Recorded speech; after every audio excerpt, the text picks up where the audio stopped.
agora chegou a hora do YouCat. Nesse quadro conhecemos um pouco mais da nossa igreja e daquilo que é colocado como norte para que possamos buscar e seguir a nossa caminhada espiritual. Então, vamos conferir?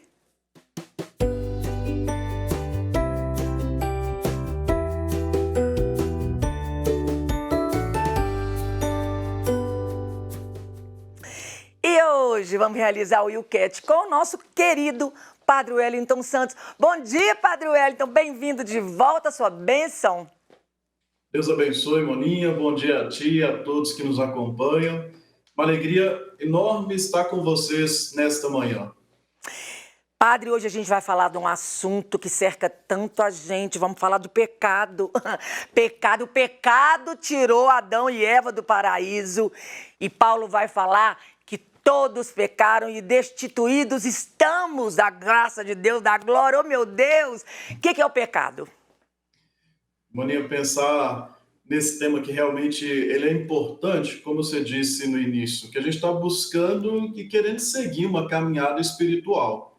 Então a gente tem que refletir sobre essa realidade do pecado e como ele nos tira dessa caminhada espiritual, mas é importante também a gente refletir sobre essa realidade colocando a graça de Deus, que é muito maior, né, que superabunda em nossas vidas. Aí a gente entende assim, ó, o que é o pecado? O pecado é essa realidade em nós, né, o catecismo, né, e o YouCat vai falar, é como uma fraqueza física em que nós, né, vamos tomando atitudes, nós vamos fazendo escolhas que vão nos tirando, né, deste caminho que o amor de Deus, a ordem que o amor de Deus estabeleceu, né, para a nossa vida humana. Então, o pecado está muito ligado ao egoísmo, né, o nosso egoísmo, né, que nos tira dessa realidade de um caminho de espiritualidade, de um caminho de busca de Deus. Então, de fato, o pecado, até na terminologia mesmo do nome, é o errar o alvo. Né? A gente sabe o alvo que a gente tem em frente, né? A meta que nós seguimos na nossa caminhada espiritual. E aí, pelas nossas escolhas, tantas, né, realidades aí, movidas por tantas paixões desordenadas em nós, a gente erra esse alvo, a gente foge do caminho de Deus, a gente foge desse caminho de espiritualidade. Aham. Tá, o pecado. E quando eu falo um pecado? Então, aí agora a gente está falando, quando a gente cita assim, um pecado, estou falando dos pecados que eu cometo, a partir de atos, pensamentos, palavras, e essas situações, esses atos que eu cometo e que vão me colocar distante deste caminho de Deus. Então, aí agora nós estamos dizendo dos pecados mesmo que nós cometemos. Aí a lista enorme que existe, né, nas nossas reflexões penitenciais, principalmente quando a gente para ler a nossa própria vida, e perceber que realmente nós erramos muitas vezes o alvo. O pecado é a disposição em nós que existe aí para a gente poder ferir essa aliança com Deus. Um pecado são as muitas formas pelas quais nós ferimos essa aliança com Deus. Padre Wellington, o pecado nos aprisiona. Como que nos ajuda Deus a nos tornarmos pessoas livres? Isso falou interessante, mano. Olha, o pecado, ele sempre vai nos prender a alguma realidade. Ele vai nos colocar dentro de uma condição que a gente chama de vício. Né? O vício é esse domínio aí, né, do contrário das virtudes, que vai me aprisionar dentro de alguma paixão desordenada. Aí Deus, que nos cria para a liberdade, Gálatas vai dizer, olha, é para a liberdade que Deus nos liberta, ele nos ajuda constantemente, aí é importante a gente falar da graça, né, para que nós possamos ser pessoas livres. Pessoas que vão conseguir ler a sua vida e ver os seus pecados, que muitas vezes nós não saímos, né, dessas realidades de pecado, dessas prisões que nós acabamos nos colocando, que a gente simplesmente não enxerga. Então Deus nos dá a oportunidade de enxergar essa realidade para fazer um caminho de reparação e alcançar essa liberdade importante, que a gente jamais pode deixar perder. Né? A liberdade é algo essencial para a nossa vida. E o pecado nos tira justamente a liberdade. É verdade, né, Padre? Se a gente pensar, a gente fica escravo, né? Pode uma pessoa formar sua consciência? Olha, Moni, ela pode e deve. que a consciência ela é algo que é inato a todos nós que temos inteligência, né, o ser humano. Então, nós estamos aprimorando a nossa consciência constantemente. Acho interessante que o IUCAT, o Catecismo, logicamente, nos apresenta duas formas para a gente poder trabalhar a nossa consciência. A primeira é a autocrítica, que está ligada até o que a gente disse antes. Tem pessoas que não enxergam a prisão em que estão. Então, a autocrítica é o olhar para si mesmo, porque a gente é ótimo juiz da vida do outro, né? Quando a gente para olhar a nossa vida, aí a gente tem uma dificuldade enorme para poder olhar os nossos erros, as nossas ignorâncias e superar a síndrome da Gabriela aí, de que nasceu assim, vai morrer assim, para conseguir uma mudança, né? Para conseguir de fato uma transformação da vida. Então, a autocrítica ela é imprescindível. É a gente olhar para a gente mesmo e olhar a nossa realidade. E a outra escola, vamos dizer assim, que nos ajuda a formar a consciência, é a gente pensar assim, ó, uma orientação que existe em nós para agir bem com os outros. Todos nós temos essa capacidade. Se a gente tira os vícios, os ódios, os rancores, a gente vive em paz, a gente vive em harmonia com os outros. Então, é entender que existe em nós essa orientação para agir bem, principalmente com os outros, não com a gente mesmo, simplesmente, que aí seria só egoísmo, mas para a gente criar a simpatia com o outro, né? Estar junto com o outro. Uhum. Quando, então, a gente fala da escravidão, do pecado, e da liberdade e a verdade. Conhecereis a verdade e ela vai libertar. Quando eu falo da verdade, a nossa relação com Deus, como que tem a ver isso? Deus, eu e a verdade. Pois é, Jesus vai dizer, eu sou o caminho, a verdade e a vida. Então, pensar assim, olha, essa verdade, a gente vai ter mais consciência dela à medida que nós conhecemos mais a Deus, quando nós nos buscamos ser mais íntimos de Jesus Cristo. Então, é uma relação, eu achei interessante você dizer, Moninha, eu, Deus e a verdade.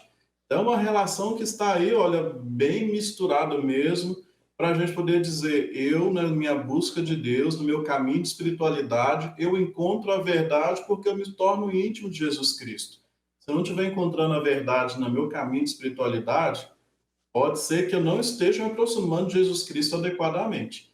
Então, é uma relação bonita, né? A gente viver como homens e mulheres da verdade, né? Mentira é algo, né, que vai denegrindo a pessoa. Então, a gente se abrir para poder viver essa verdade de fato, essa verdade de coração, de uma abertura grande, né, a Deus. O padre, a igreja, ela nos instrui sempre a buscar a confissão. Como se constitui a confissão?